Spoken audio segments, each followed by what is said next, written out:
Hello my dear friends, I'm glad to come your way again today. Always a pleasure to share my thoughts with you. Today we are continuing our series Unless You Are Born Again. Today I intend to give you the background of this particular statement. What happened that this statement came forth and who did Jesus speak it to? Now there is this group called the Sanhedrin Council members in Israel in those days, who were like the leaders of the land, who were like the tutors, who were like the teachers, right? And these people were custodians of the laws of God and were supposed to be those paving the way for followers of God. So when Jesus came, he went his own direction. He was not actually following their pattern.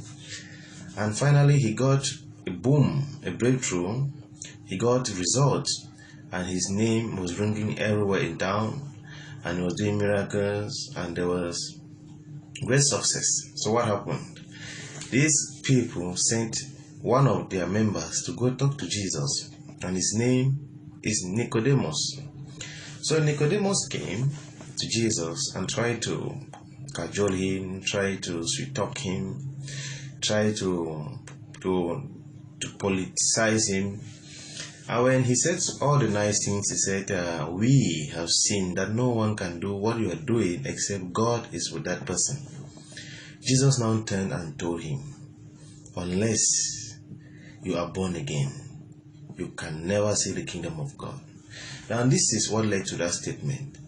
And I want to tell you that Nicodemus wasn't a small guy.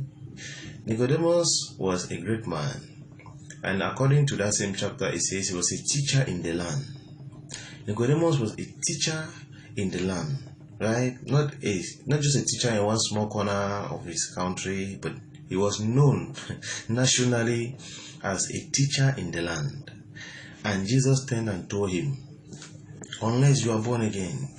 Does that mean that he could be a teacher in the land and yet not born again? Does that mean that he could be a great teacher of what? Of the law. He could be a great spiritual leader, yet not born again.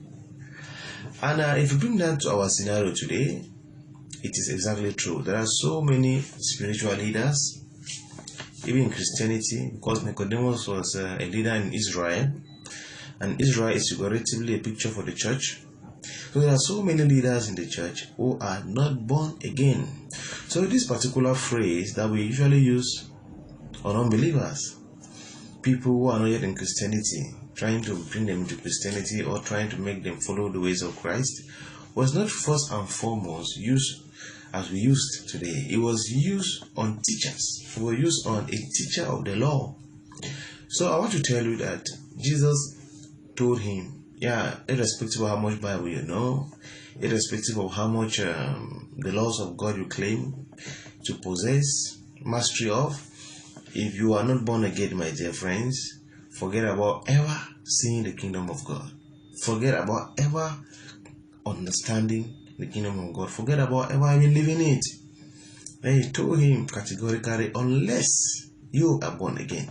Jesus just took all that he knew and put on one side and said, this is useless knowledge, this is useless effort, this is useless investment.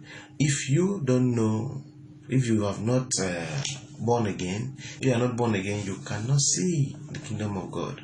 So my dear friends, I want to tell you that by the time you go through the description of being born again, you have to check yourself. If you are not born again, forget how much theology you know. Forget how much you already have. Who was Nicodemus teaching? He had followers, right?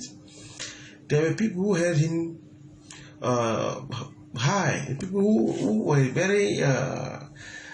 very proud of him. When Jesus looked at him and just said, "Kai man, you are zero. If you are not born again, forget, you will never see."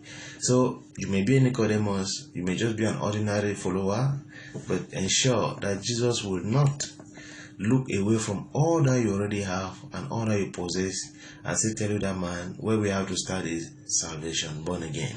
So my dear friends, I wish you all the best. Bye bye.